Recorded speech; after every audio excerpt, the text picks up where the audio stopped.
You walk into Tony's pizzeria and say, "Hey, Tony, I've got a slice I don't need right now. Can you hold on to it for me?" Tony says, "Sure, I'll keep it safe." That's a deposit. You trust the pizza shop to take care of your slice until you get hungry again. But Tony doesn't just leave your slice in the fridge.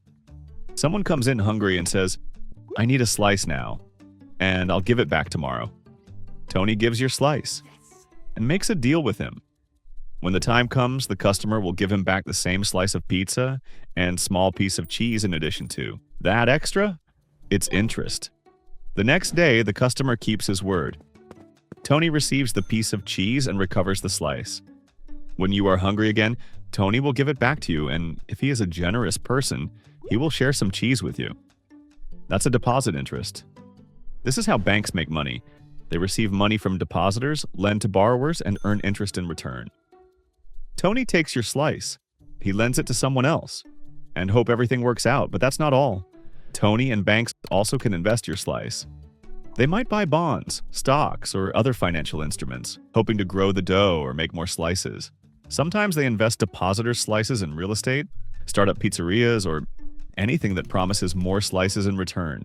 If the investment goes well, the bank profits. If not, your slice might be at risk. Now imagine Tony doesn't stop with one slice. He gets lots of slices from full customers, and he lends out even more slices than he actually has in the pizzeria. That's called leverage. Leverage means the bank uses a small base of actual money, or slices, to support a much larger amount of loans. It multiplies both risk and reward. A highly leveraged bank can make big profits when things go well, but also in the worst cases can suffer bigger losses if something goes wrong. Banks are highly leveraged. Sometimes they lend out 10 times more than they actually hold. This is often described as 10-to-1 leverage. It's like Tony promising 10 different parties that he'll take care of bringing pizza for the attendees.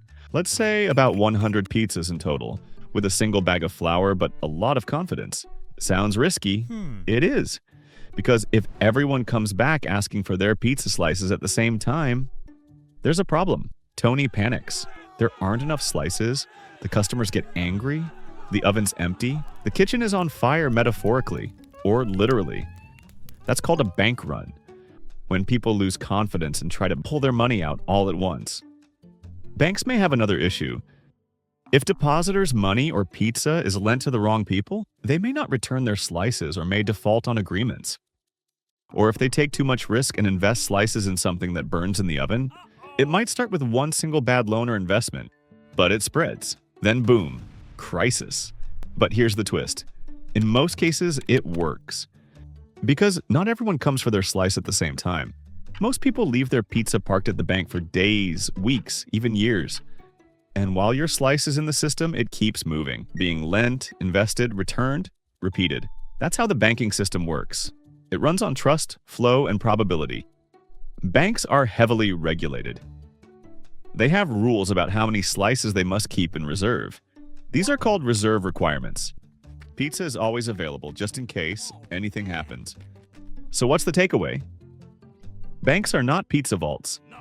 They're pizza recyclers, moving slices from people who don't need them yet to people who need them now.